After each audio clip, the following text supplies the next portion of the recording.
Yes, turagusuje cyane weho uduteze amatwi ukanadukurikira. Wibuke neza yuko iyi ari Silas Make Rwanda Group. Nk'uko musanzwe mubimenye rero tugira umwanya wo kugezaho ubusobanuro bw'izina n'ibiranga abantu bitwa iryo zina.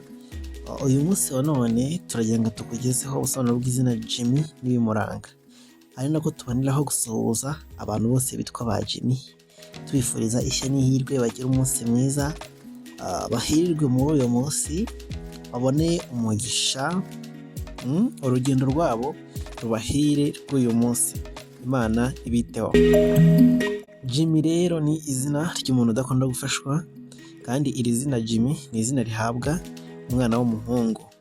Iri zina rifite inkomoko mu Giheburayo ku izina Yakobo cyangwa ku izina James mu Cyongereza.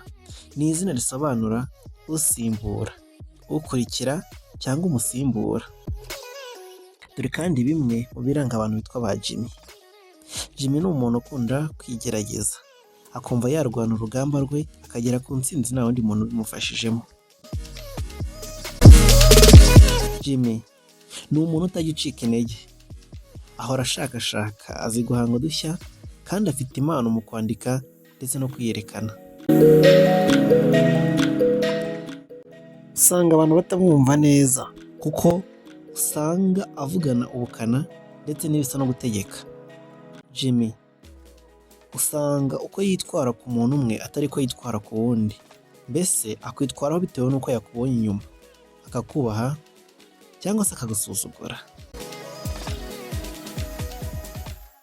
Iyo ashaka kwirengera akora uburyo bwose bushoboka, yashaka agahutaza abandi.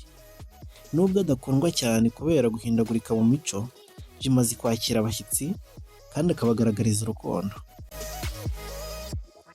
Jimmy ntabwo akunda kuvuga, gusanga yasamaye, ariko akunda umuryango we cyane. Kandi uzasanga ba Jimmy mu rukundo. Jimmy aba ari umuntu udasanzwe, witanga, kandi ugaragariza uwo akunda amarangamutima ye yose, nta na rimwe asize inyuma. Akunda ibintu by'ikoranabuhanga, iyobokamana, gukora akazi gasaba ingufu, ubucuruzi ndetse n'ibindi. Turakubitsa yuko iyi ngiyi Silas Maker. Kore subscribe ndetse na share kugira ngo bino biganiro by'utaha ntibizagucike. Kandi ikindi, niba hari izina ushaka kumenya inshuti yawe, iryawe, ry'umuvandimwe wawe, cyangwa se ry'undi muntu wese ushaka kumenya, utwandikire hasi mu bitekerezo. Ubutaha rero tuzaheraho tukubwira abantu bitwa iryo zina ndetse n'ibaranga. Ugire umunsi umunezero.